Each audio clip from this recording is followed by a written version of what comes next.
Happy Sunday. Happy Fellowship Day. Amen. Hallelujah. Uh, Luke chapter 6, verse 38 says, "Give, and it shall be given unto you, pressed down, shaken together, and running over." So there's an illustration to help us visualize this passage in the Bible. And it's about this water pump in the middle of the desert. One of those hand pumps that will draw water from the deep well. So travelers would go across the desert, and of course, their water provisions or whatever, it's not going to last them until they cross the desert. So in the middle of the desert is a water pump. And next to the water pump is a bottle of water or a can of water. Well, as a traveler, if you're traveling through the desert, you might be tempted to drink that water right away because it's right there. But the instructions on that water bottle or that can says, pour this water into the pump and you can draw out more water.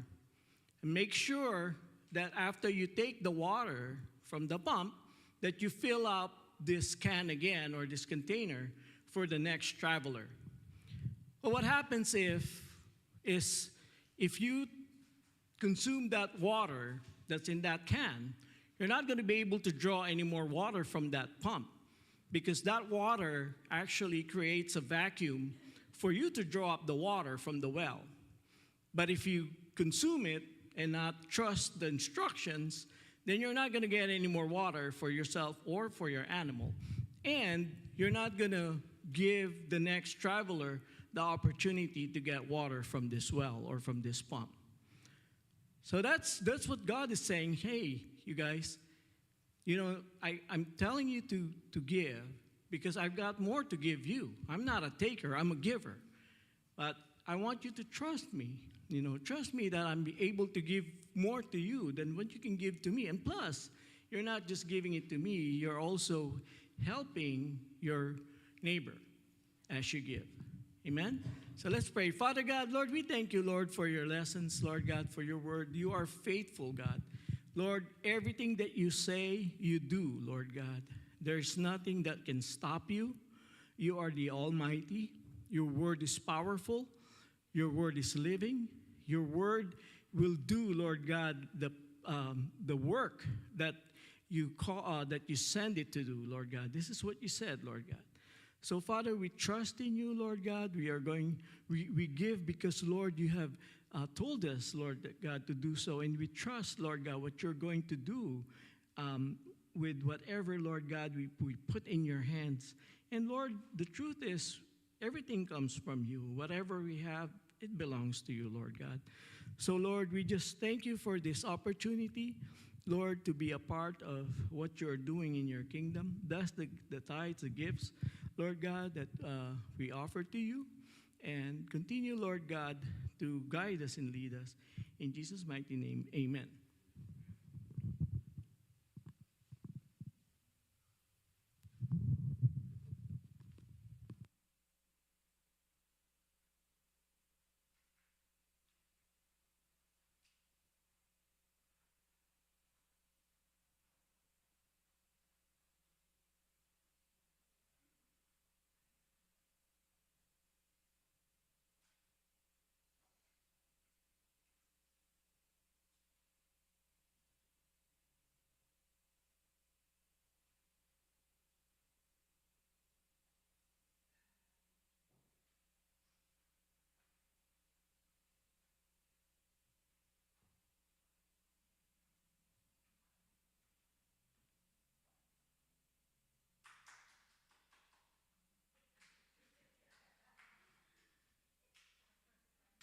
Praise the Lord.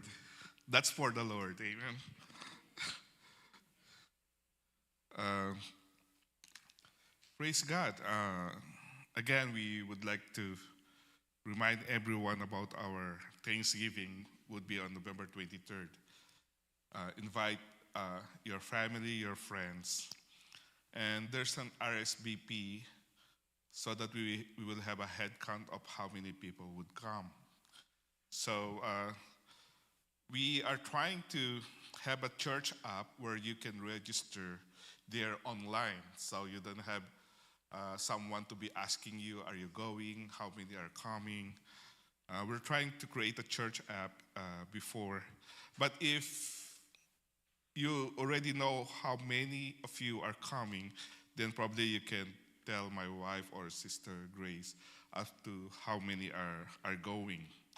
But we are trying to create a church app and a website where we could at least communicate through that app. You know, we are now living in a digital world. So it would be easier for us to do that rather than trying to, somebody would approach you to register. Amen? Hopefully we could do it. I guess it's already been created, but we want to test how we could do it and how we could make the in order for us to do this. Amen? Praise God. So we had talked about last week about how the Lord has chosen a king. And we realized that God is not looking at our physical features or our appearance for when He is choosing for a king. There is a shepherd boy who was overlooked. He was ignored. Actually, he was not even part of the worship before the anointing or before they have chosen someone to pick for a king. But then the Lord spoke to Samuel that probably that person is not there on the lineup.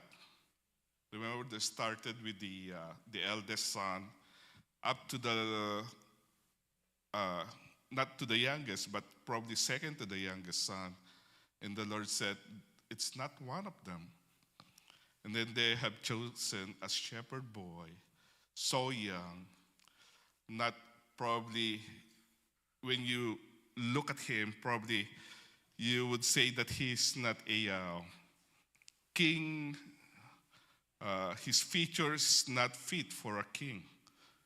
But then the Lord has picked him, not because of his appearance or physical features, but because of his heart. Because he was called the man after the heart of God. So after that anointing, after he has been picked up by the Lord, our God himself, it becomes just normal. And then our King David would just go back to the flock and again shepherd all his family's sheep. Okay? So now we're going to go to 1 Samuel chapter 16, verse 14 to 23. At this point, King David has not yet been recognized. He has not yet been known. Actually, that's why he has been ignored. He's kind of like a nobody. But during that time, the Lord is already left, or the Spirit of the Lord left King Saul. And our topic for today is the sound of heaven, when worship heals the soul. Though our text is 14 to 23, our key verse, it would be 1 Samuel chapter 16, verse 23, when it says, whenever the Spirit from God came on Saul, David would take up his lyre and play, then relief would come to Saul. He would feel better, and the evil spirit would leave him. So during that time, it seems like King Saul was being tormented by an evil spirit. And we'll see how the story goes as we go on. But I would just like to make an introduction about the healing power of worship. Okay? That worship, how we call, worship or worship music, how we ever call it, it has a transforming power. There's something, maybe we're thinking about what do you mean by spiritual power, or what is it all about? Haven't you noticed that music kind of like more of spiritual rather than external, that hearing it? Because music is not just a bunch of notes that has been put together and then you have a music. You can see that music is not just alone by notes. The notes has to be formed in a way that it has to be harmonious so that they would create a melody that we like or we want. But it's not only about notes. Sometimes we hear music through the waves of the sea. Or sometimes we hear music by the breeze of the air. Or by the, how do you call it? The tweet of a bird. Tweet, tweet. And can you just imagine what is the sound in heaven? I do believe whatever sound in heaven they have would probably music to our ears. Imagine the angels singing in a choir when Jesus was born. Imagine the angels that's going around God who was enthroned on the throne when Isaiah saw them singing, "Holy, holy, holy." What would that sound be? And how powerful would it be if we hear the sound from heaven, or the music that has been created for us to enjoy? Well, it can transform the storms of the heart. It can realign our souls toward God, and it invites healing presence of God. So worship is not just, it's not for entertainment, okay? Worship, it is an encounter with God. That when we worship the Lord, it's not just an ordinary thing that we sing, even though our heart is not into it. Well, worship, it's an encounter with God. It's not a performance. It's participation in His divine presence. Haven't you noticed that when we worship the Lord our God, especially when we really worship the Lord from the heart, hindi yung inaantok po tayo na, well, if you just realize how beautiful it is when music transforms you and feel that music. You know, like, who's this? Beethoven, who are the other good in Mozart, right? They feel the music, that every note, para bang, not read this Stevie Wonder, but they feel every note, diba? And this is how we should be feeling every time we worship the Lord our God. Let the angels sing. Just be part of it, because it's an encounter with the Lord, the participation that we have during that worship. That's the reason why we don't enjoy them, because we don't participate and we don't realize the power of worship music. And that's what we want to discover this time as we go along. A.W. Tozer said, worship is the missing jewel of the modern church. When we rediscover it, we rediscover healing, peace, and spiritual renewal. And that is very true. Amen? Worship is not just about singing or praying. It's about an encounter with the Lord our God. So let's start at 1 Samuel chapter 16, verse 14. The brokenness of a spirit without God.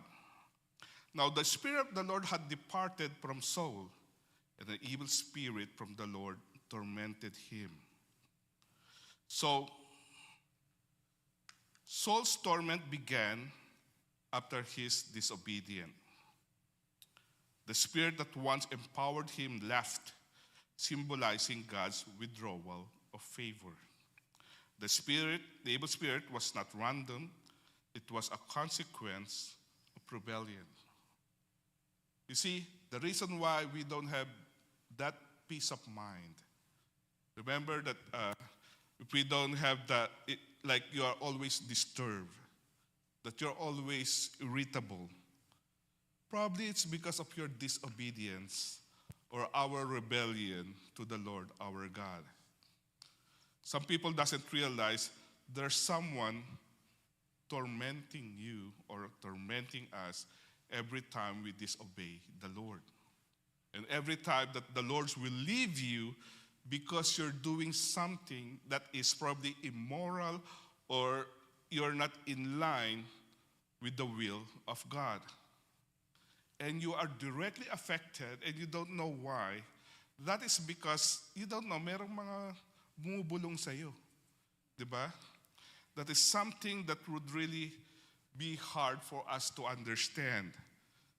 Kung bakit ka irritable, why do you hate someone, or why is it suddenly you develop a grudge over a brother or a sister, or something like you become suspicious of a lot of things. You suspect everyone, and then you speculate probably what has happened. You don't even know, but somebody is probably tormenting you, behind you, talking, that's saying, oh, sige, magalit ka. Magalit ka sa asawa mo, tignan mo. Sometimes you don't know there's someone who's talking back there.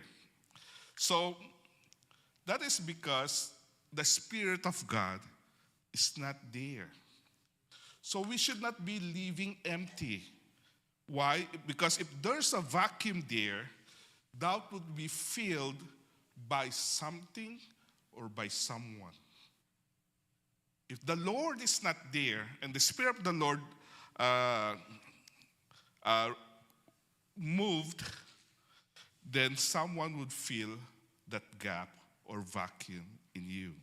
It could be fear, it could be anxiety, it could be oppression, because now the Lord is not there. And there are many people like Saul who appeared successfully or successful outwardly, but are tormented inwardly. So not all people that you see that, oh, he has a lot of money. They're talking about trillions now of asset. Imagine those, if I could only have at least 10,000 man lang.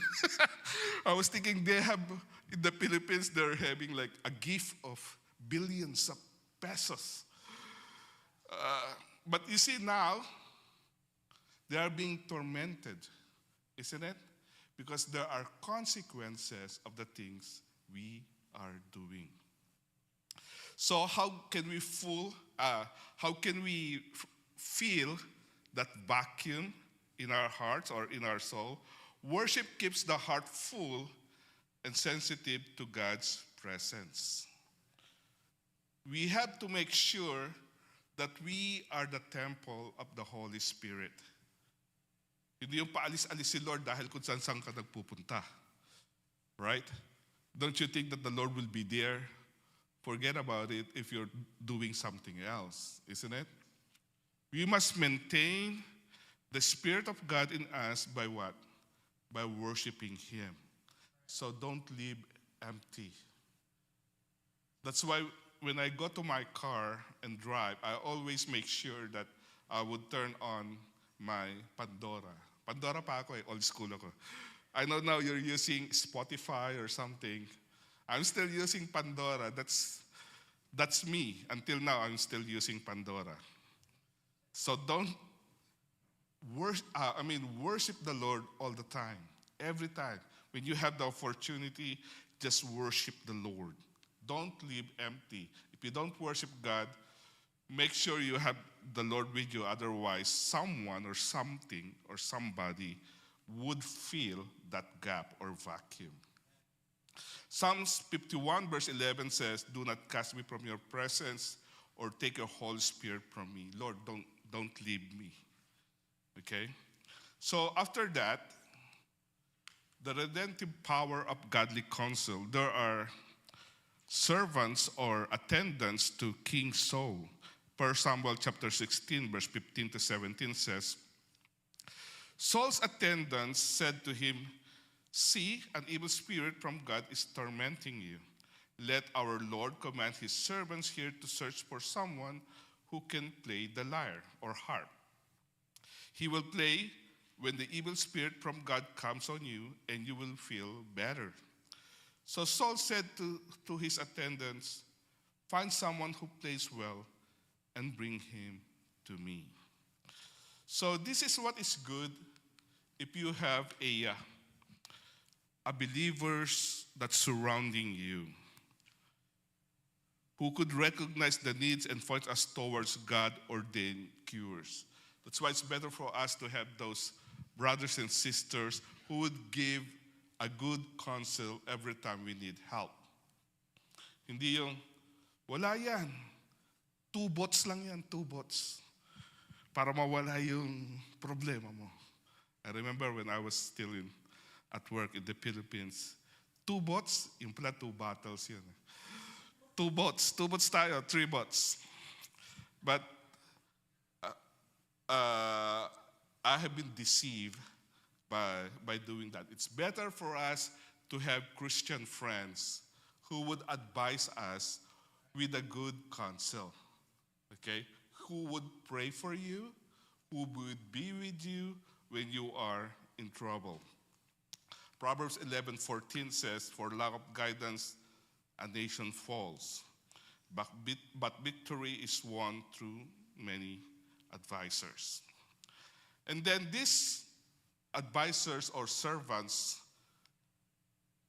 give a prescription of praise. He's saying, you're being tormented by an evil spirit. It's a spiritual problem. So their solution is what? A spiritual solution. And what spiritual solution is that? Worship music. Because as I've said earlier, music or worship music is spiritual. It's not just a matter of listening. It's a matter of worshiping the Lord our God. And you would notice that there's a difference when you hear a worship music. It's important for us to understand that sometimes maybe our problem, our irritation, or our anxiety, maybe you need a spiritual solution. By how? By listening to worship music. And we'll see afterwards how it solves or cures the problem of King Saul. So the ministry of a worshiper's heart, 1 Samuel chapter 16, verse 18.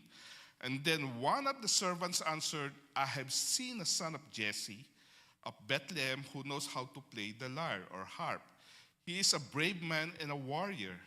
He speaks well and is a fine-looking man, and the Lord is with him." So one of the counselors says, well, we know someone who's a good worshiper or a musician. I was talking to my wife. There's a big difference between a musician and an instrumentalist. Because a musician makes music. An instrumentalist uses an instrument. So if I make music or I sing, I can be considered a musician because I'm creating music. But if you are an instrumentalist, of course you just use an instruments to play music. But a musician is someone who creates music, whether it's an instrument or a voice or by tapping or by drumming, you're still a musician. Okay? So David's preparation in private. Before David ever played for the king, he played for the King of heaven in the fields. Before King David ministered to the people, he first served the King of Kings. And that's what you should be remembering every time we go to church or practice music. Let's sing to the Lord first before we serve other people. You see, because sometimes people would invite us, can you play music for us or something, or worship? We'll go to the Bible study. And before you do that, you should know that you have to play for the King of heaven first before serve other people. His skill wasn't developed for performance. It was for communion with God. King David is not a performer. He's not someone that you would hire. Oh, King David, do you have a concert? Let me buy a whole year ticket for you. He's not a performer. He is actually, as I've said, he was a nobody before. He was just a shepherd boy who knows how to worship God with his harp or with his lyre. He is not developed as a performer. He just wants to communion with God every time he's guarding the sheep of his father or his family. So true worshipers are formed in hidden places, not on public stages. So worshipers are trained between you and God. The reason people are so inspired to create music or compose a song, because they were inspired doing it with the Lord our God. It's not something, I would collaborate with Miley Cyrus. I will collaborate with Bruno Mars. King David doesn't have any collaboration with other performers that he would create a song. He would create it out of inspiration for God. And that's why his music is so pure, that it was created by his communion with the Lord our God. Warren Wisby says, God prepares his instruments in solitude before he puts them to use in service. So, notice the servant's description of David. He is skillful, he is brave, he is wise, but most of all, he is God-fearing. Skill without spirit is performance. And a musician without true character leads to hypocrisy, because he's just for fame and not for worshiping the Lord our God. So our skill that has been planted to us is not to be used for performance. It has to be used to worship the Lord our God. And being a musician, that character that God has put on us should be just like King David, the man after the heart of God. Otherwise, everything would be just what? Para hangaan ako. Uy, ang galing naman ang boses niya. Galing mo naman tuwagtag. Ang galing mo naman mag-keyboard. And it would end up to become hypocrite. And it's just hypocrisy, because now you're taking all the credits that God has given you. Worship ministry is not just about talent. It's about your testimony. So every time we sing to the Lord, it's about God. We sang because it's about the Lord. It's not about us. Actually, what God has done for us is that the way he created music, it's so profound. Until now, people are thinking, how was it made? How was it become so progressive and changing? Because from music before, in the medieval times, the music now, it's still changed, and yet we still like it. The music that has been created, we still like it, from hip-hop to R&B to ano pa ba yung mga genre ngayon, whatever they sing right now. But still, the spirit of music is still there. Something that would make us happy, or the joy that it created in our soul. It is not something that is scientific, that, okay, let's do do, re, mi, fa, sol, la, ti, do. Or something that you could learn from science, that there's methods, that there are regulations, but it's an art. It is something that God has created that we don't understand, but is so powerful for us to see. And for us as a worshiper, that has to be seen in our lives. I remember there's one person who learns how to play the guitar. So he bought a guitar and played. And his neighbor said, "Oh, you're so good at playing the guitar." That's, all the neighbors are listening to him to play the guitar. And he enjoys it, that the people are appreciating and praising his guitar playing. And then somebody told him, "Oh, there's also a guitar player in the other neighborhood." So he went. And he saw that the other guitar player also knows how to play the guitar and probably knows better than him. Then he said, "Oh, I could learn that. I could I can improve myself by watching him."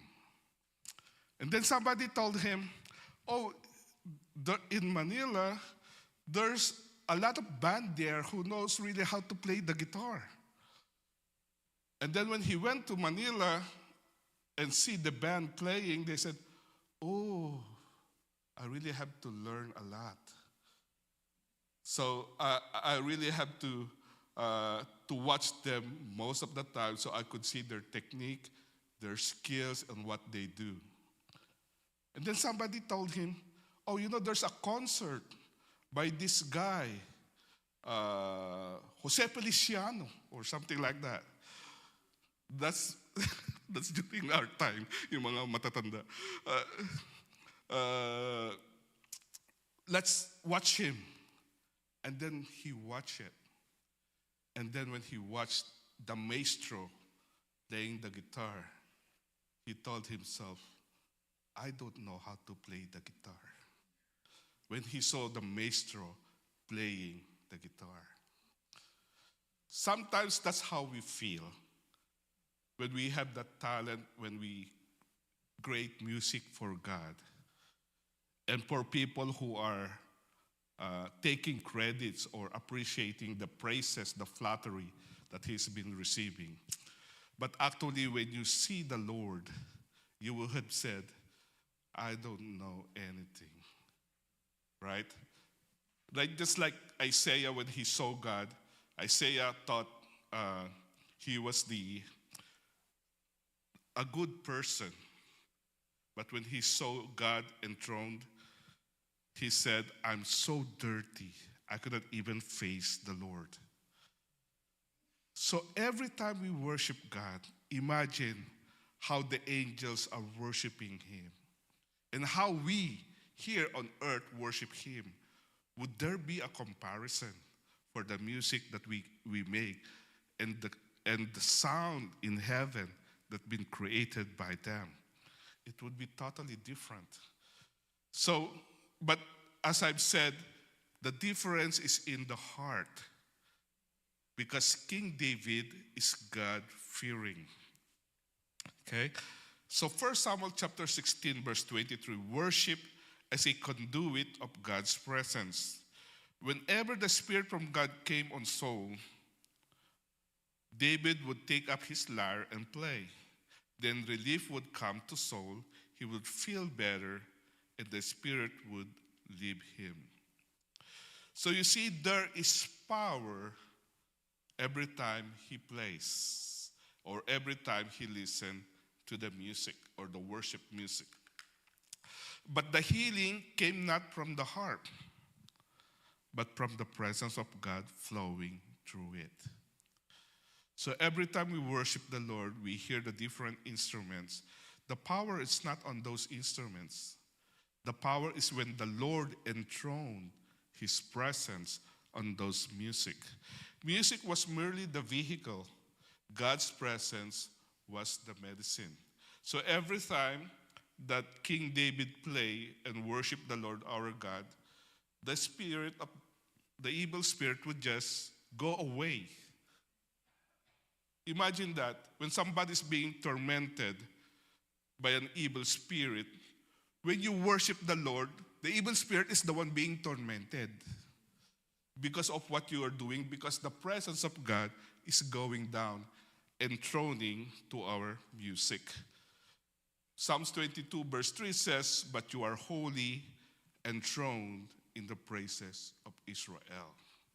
And that's what we have to recognize, that when God was enthroned by our praises, nothing can attack us. That's why we feel relieved every time we praise the Lord our God. That's why it's very important for us to understand that Saul's torment is whenever David played. His mind, once restless, found temporary calm. True worship shifts the atmosphere from chaos to peace, from oppression to freedom. Healing begins where God is enthroned. So every time we worship the Lord our God, we must recognize the power. It doesn't only transform you, but it changes your atmosphere and your environment. It changed everything, right? Because now we are in the presence of God. Remember, in the Old Testament, when they are in the presence of the Lord, God will say, "Remove your sandals, because the one you're standing on is holy ground." That's how powerful it is when the Spirit of God is here. There should be respect, there should be honor when we worship the Lord our God. So that's spiritual healing through worship. We are really being healed when we worship the Lord our God. And then the connection between worship and obedience. Remember, King Saul thought that maybe if I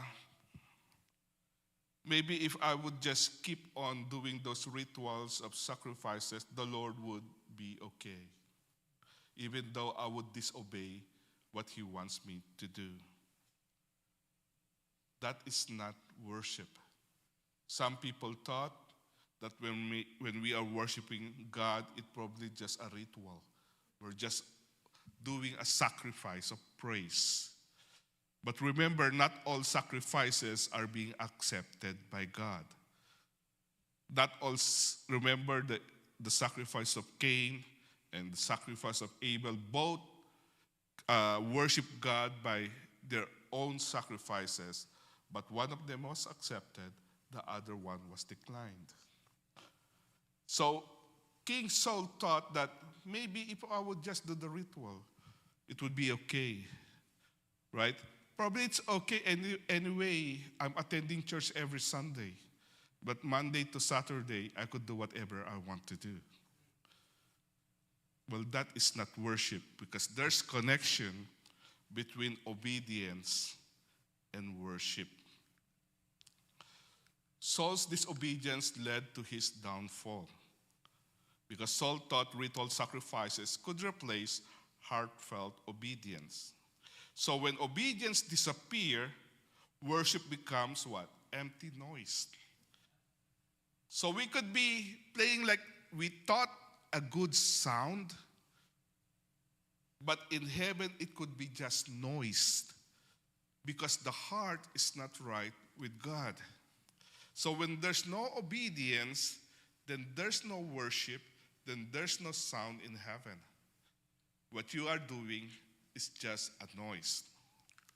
Worship and obedience are two things of the same bird. Both are needed for spiritual flight. Hindi ka pwedeng lumipad ng isang pakpak lang or obedience lang. Worship and obedience are two wings that have to be needed for us to have that spiritual flight. So, but David's obedience invited the Spirit of God, because David didn't just sing about God's will, he sought to live it. He doesn't only sing it, but he is a person who is after the heart of God. So he didn't just sing, but he lived out those songs. As we are worshiping the Lord our God, when the music fades. Ano yung lyrics na nakalimutan? What if the music fades? So worship would come along. So that's what it is important. It's not just about the music. We have to live out the songs that we are creating or that we are singing. His sounds reveal a heart that desired alignment with God's truth. This is what King David says on Psalms 143, verse 10, when it says, "Teach me to do your will, for you are my God. May your good spirit lead me on level ground." That's the most important thing about worship. May it teach us how to do the will of God. Otherwise, we'll be just jumping around, dancing around, or whatever we want to do. But if our hearts are not in line with the Lord, that would be just a noise from God.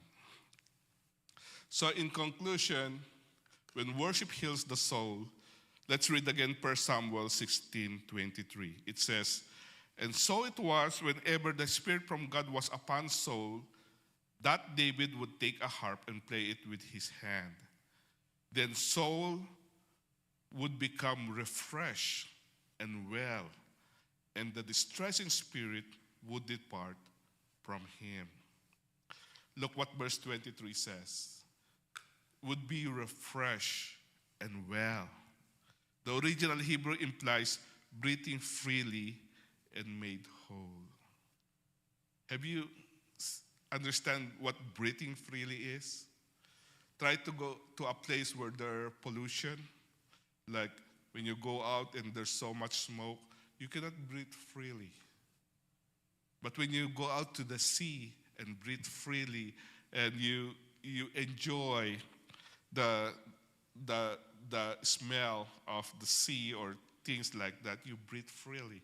And that's how it feels every time we worship. The clog inside of you has been gone. The things that you cannot do sometimes because your mind is full of clouds, or you cannot do anything, or it seems like there's something annoying you every time, then maybe there's an evil spirit who try to torment you. But the most important thing, if you're going to worship the Lord our God, then that would be breathing freely and being made whole. So this is holistic healing, not just momentary relief, but a deep spiritual reset. Worship provides the soul with the oxygen it needs to breathe freely again. So probably you are like Saul today, battered by a spirit of anxiety, depression, or fear. God has given you your own harp. You're a musician. Your voice, your ability to pray the Word of God in the church community, don't let the darkness win. We always have that instrument in us where we can counter the darkness that wants to invade us or to take over us or to envelop our life. But then again, God has given us His instrument, and that is by worshiping the Lord. So pick up your instrument Lift your voice, play the song of praise and faith. As David played and the Spirit departed from Saul, so too the presence of the Spirit of God through worship will refresh you, make you well, and drive the darkness from your life. Let us pray. Father God, we thank you, O Lord, for this story and how powerful it is when your presence are here. And we can only do that if we worship you and praise you as a channel for your presence. And truly, O God, as you have said in your word, you are enthroned by our praises. Lord, may we glorify you, and may your children be refreshed and breathe freely. May we have that feeling that we have been, that the spirit that's been tormenting us would be gone and would be exposed of who he is, that you are more powerful than him. For we know, oh God, there are a lot of small spirits that wants to harm us, to disturb us, to annoy us. Spirits that would torment us because of the things that probably we allowed them to do. Lord, help us.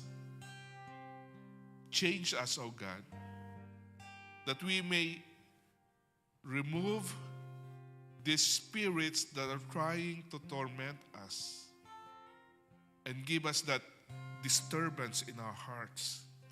But Lord, we thank you for your spirit that is in here, that every time we play our harp or we play our lyre or our instrument, whether it is our guitars or drums, keyboard, or our voices, may it be glorious to you. May it be truly a sacrifice of praise and not a noise. Father, we thank you for healing that you have given us, oh God. Thank you, oh Lord, for changing our atmosphere, our environment, that we thought it would be chaotic, but because you are here, it will become peaceful. And the thing that we have experienced right now has been changed. It is because of you. We know that the music, the worship you have given us truly came from you. And truly, this is the sound of heaven. May we always experience this, oh God, that you are here. And every time we sing, every time we worship you, we will always remember that you are here. Father, we thank you. In Jesus' name we pray. Amen and amen. Hallelujah. Praise the Lord. Hallelujah. Let's give the Lord a clap offering. Hallelujah. Praise God. May the love of the Father, the grace of our Lord Jesus Christ, and the fellowship of the Holy Spirit be upon us. Let us go in peace. God bless us all. Hallelujah. Praise the Lord. Amen.